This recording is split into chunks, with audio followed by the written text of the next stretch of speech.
वालेकुम viewers. Drama serial लोग क्या कहेंगे कि एपिसोड 2 में जहां हसीब की नौकरी ख़त्म हो जाने पर हसीब अपने घर के अखराजात के लिए परेशान है, वहीं हसीब के बच्चे इस बात से बिल्कुल बेखबर कि उसके पापा पिछले 6 माह से वेकेशंस की बजाय काम ना होने की वजह से घर हैं, दाल पकने पर पिज़्ज़ा खाने की फरमाइश करते हैं। हसीब की माँ जो हर वक्त मौके की तलाश में रहती है, अपनी बहू की बेइज्जती करने के लिए उसे एक और मौका मिल जाता है। दानिया की पिज़्ज़े की फरमाइश पर कहती है, मेरे बेटे ने जो कुछ कमाया तुम लोग खा पी के हजम कर चुके हो, वाकई तुम लोग उसे नोच के खा भी जाओ तब भी तुम लोगों का पेट ना भरे। मजबूर बाप हसीब अपना फ़ोन लेकर फ़ोन वाली दुकान पर जाता है ताकि फ़ोन बेचकर अपने बेटे की फरमाइश पूरी कर सके। वो फ़ोन 20,000 में बेचकर अपने बच्चों के लिए पिज़्ज़ा लेने चला जाता है। जब वो पिज़्ज़ा लेकर घर आता है तो बच्चे पिज़्ज़ा देखकर बहुत खुश हो जाते हैं और उसके बच्चे उसे कहते हैं, आई लव यू पापा। इसके बाद हसीब मीरब से कहता है कि मेरा खाना ऊपर दे जाओ। मीरब जैसे ही कमरे में खाना लाती है तो मेज़ पर पड़े पुराने मोबाइल को देखकर कहती है कि हसीब आपका फ़ोन कहाँ है। हसीब उसे कहता है, यही मेरा फ़ोन है जो मैं अफोर्ड कर सकता हूँ और शायद कुछ दिनों के बाद ये भी अफोर्ड ना कर सकूँ। मीरब हसीब से कहती है, सब ठीक हो जाएगा। हसीब बोलता है, कैसे ठीक हो जाएगा सब, मैं लोन में दफ्तर जा रहा हूँ, हर रोज़ कोई ना कोई फ़ोन आता है, तंग आ गया हूँ मैं रोज़ की जलालत से। मीरब हसीब की परेशानी में अपना जेवर बेचने के लिए कहती है और हसीब कहता है कि जब मैं मर जाऊंगा फिर बेच लेना अपना जेवर, तुम्हारे और तुम्हारे बच्चों के काम आ जाएगा।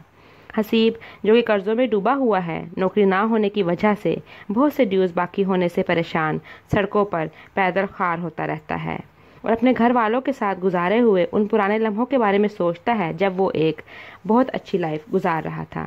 उसे वो लम्हे याद आते हैं जब वो अपने नए घर में अपने बच्चों और बीवी को लाया था, जब वो अपने बच्चों के साथ डिनर करने के लिए बाहर जाया करता था और जब वो अपनी फैमिली के लिए बड़े बड़े शॉपिंग मॉल्स में शॉपिंग किया करता था। वहाँ मीरब को अपने भाई का फ़ोन आ जाता है। मीरब की सास मीरब को कहती है, तुम्हारा भाई चाहे तो तुम्हारी मदद कर सकता है। मीरब कहती है कि हसीब को ये बात बिल्कुल अच्छी नहीं लगेगी। मीरब की सास कहती है कि तुम ही मेरे बेटे की इस हालत की ज़िम्मेदार हो, तुम उसे इस मुसीबत से निकालो। फिर बच्चों के स्कूल का सीन आ जाता है जहाँ हसीब की बेटी दानिया को क्लास में फ़ीस पे ना करने की वजह से बहुत ही एम्बेरस होना पड़ता है और वो अपनी माँ को स्कूल के बाहर ऑटो रिक्शे पर देखकर अपनी गाड़ी के बारे में भी पूछती है, वो गाड़ी जिसकी इंस्टॉलमेंट पे ना होने की वजह से हसीब को उसे रिटर्न करना पड़ा। ये सब हसीब का दोस्त जो अपनी बेटी को पिक करने के लिए आया होता है, साथ देखकर बच्चों को और मीरब को अपनी गाड़ी में बैठने का कहता है और उन्हें घर ड्रॉप कर देता है।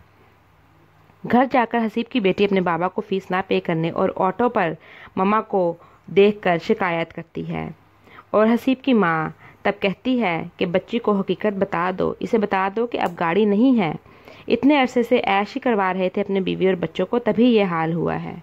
हसीब परेशानी के आलम में अपनी माँ के आगे हाथ जोड़ता है कि अम्मी आप चुप कर जाएं।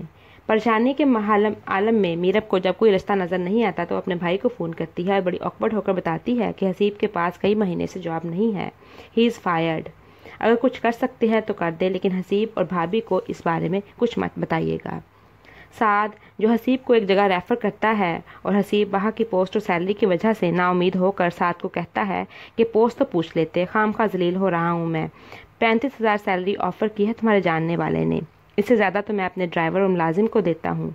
साद हसीब को कायल करने की कोशिश करता है कि काम करोगे तो रास्ते खुल जाएंगे, लेकिन हसीब अपने दोस्त को बताता है कि इस महीने की 30 तारीख को घर सील हो जाएगा, बच्चों की फ़ीस पे ना की तो बच्चों को स्कूल से बाहर निकाल दिया जाएगा, मैं 35,000 में क्या कुछ करूँगा। साद हसीब को मशवरा देता है कि मीरब को जॉब करने दो क्योंकि तुम सिंगल हैंडेड सब मैनेज नहीं कर सकते। ये सुनते ही हसीब का दिमाग ख़राब हो जाता है और वो कहता है, तुम्हें मेरे जज्बात से खेलने का कोई हक़ नहीं। वो मीरब जिसे मैंने शहजादी की तरह रखा है, क्या मैं उसे नौकरी करवाऊंगा? जिसकी मेहंदी कभी मैंने फीकी नहीं होने दी, क्या मैं उसे दरबदर ठोकरे खाने दूंगा? और हसीब ये कहकर अकेला चल पड़ता है। व्यूअर्स, आपको ये वीडियो कैसी लगी कमेंट सेक्शन में ज़रूर बताइएगा। For more drama reviews please subscribe Sabari creations and don't forget to like, share and comment. Thank you.